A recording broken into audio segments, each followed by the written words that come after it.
कि 11 अप्रैल को पटना के गांधी मैदान में एक विशाल रैली किया जाए कि लोग समझ जाएं कि जनता आ चुकी है और लोगों को जो है सिंहासन खाली करना पड़ेगा। कि पिछले 6 महीने में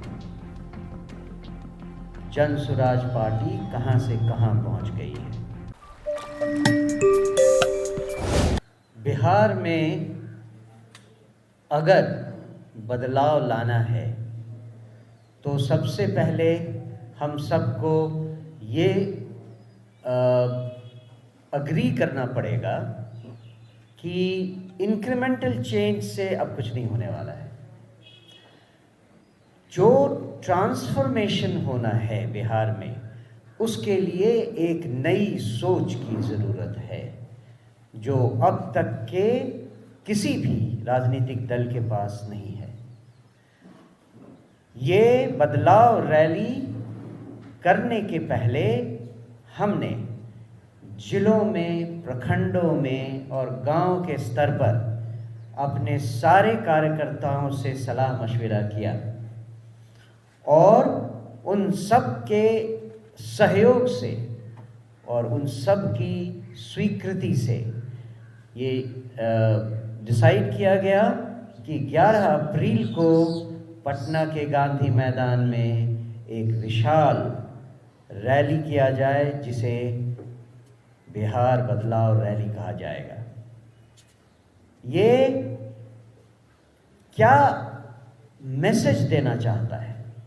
ये हम बिहार में लोगों को ये मैसेज देना चाहते हैं कि पिछले 6 महीने में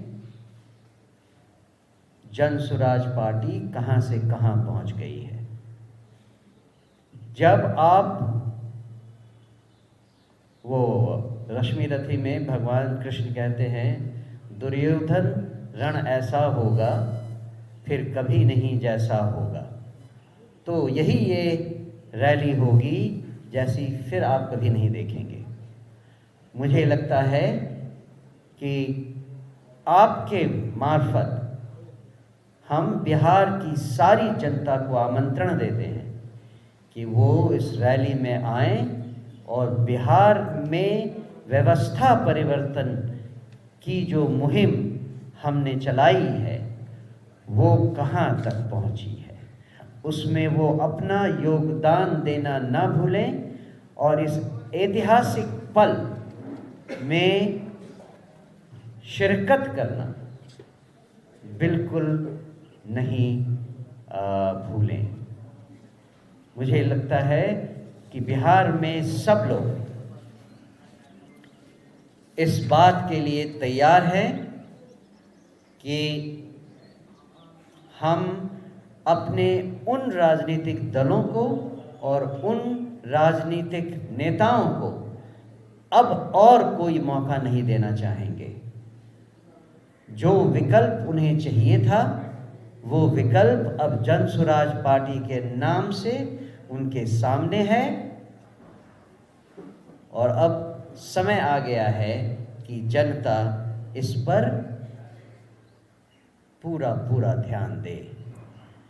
चाहे वो भ्रष्टाचार हो, चाहे कानून व्यवस्था की कमी हो, चाहे स्वास्थ्य व्यवस्था में कमी हो, आप जहां देखें बिहार में जो जीवन जीने के लिए हर आदमी विवश है, उससे बाहर निकलने का रास्ता केवल एक है और वो है जन स्वराज पार्टी। हमारा मानना है कि जनशक्ति ही परिवर्तन की असली ताकत है। इस रैली का उद्देश्य है कि जनता खुद आगे बढ़कर भ्रष्टाचार, अन्याय और असमानता के खिलाफ आवाज़ बुलंद करे। यह रैली जनशक्ति के जागरण की शुरुआत है जो लालू राबड़ी के 15 वर्षों के कुशासन और नीतीश सरकार के 20 वर्षों की भ्रष्ट प्रशासनिक व्यवस्था से मुक्ति पाने की जन चेतना को जन्म देगी। अब समय आ गया है कि बिहार की जनता चुप्पी तोड़े और नई पीढ़ी के भविष्य को सुरक्षित करने के लिए एकजुट हो। हम बिहार की जनता से अपील करते हैं कि 11 अप्रैल को पटना के गांधी मैदान में आयोजित बिहार बदलाव रैली में अधिक से अधिक संख्या में पहुँचें और गांधी अंबेडकर का एक नया स्वराज लाने के इस ऐतिहासिक प्रयास का हिस्सा बने।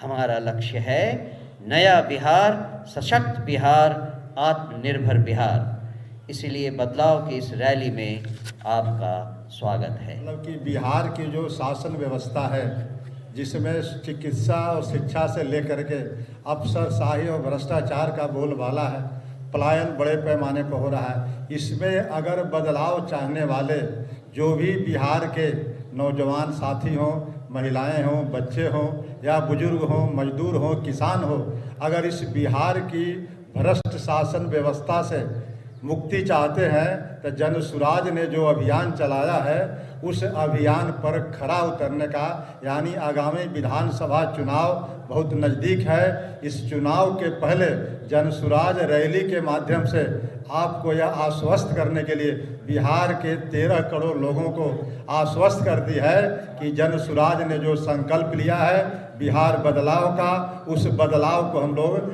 करके रहेंगे। यही व्यवस्था परिवर्तन की मुहिम जो हमारे प्रणेता प्रशांत किशोर जी 2 अक्टूबर 2022 को उन्होंने प्रारंभ किया था पैदल चलकर बिद्रावा से, उसका एक इम्पॉर्टेंट पड़ाव होगा बिहार बदलाव रैली जो हमारे 11 अप्रैल 2025 को होने वाला है। जब उन्होंने पैदल चलना शुरू किया तो उन्होंने बिहार में एक मैसेज दिया कि सत्ता परिवर्तन से काम नहीं होने वाला। सत्ता परिवर्तन तो कई बार हुए हैं, बिहार में व्यवस्था परिवर्तन अवश्यम भावी है और उसके बिना कुछ हो भी नहीं सकता है, क्योंकि सत्ता परिवर्तन हुए, बिहार में जेपीएसी क्रांति हुई, लेकिन उसके बाद भी चीज़ें नहीं बदली। तो उन्होंने जो है इस व्यवस्था परिवर्तन के लिए मूल मंत्र दिया कि सही लोग, सही सोच और सामूहिक प्रयास से हम व्यवस्था परिवर्तन करेंगे। और ये पड़ाव से आगे बढ़कर जब हम इस रैली में करेंगे तो हम लोग इस चीज़ को प्रदर्शित करेंगे कि बिहार की जनता में को जो उन्होंने मैसेज देने का काम किया है वो मैसेज काफ़ी आगे आ गया है। और बिहार की जनता से हम लोग भी यहाँ से अपील करते हैं कि इस रैली में इतनी संख्या में भाग लीजिए कि लोग समझ जाएं कि जनता आ चुकी है और लोगों को जो है सिंहासन खाली करना पड़ेगा।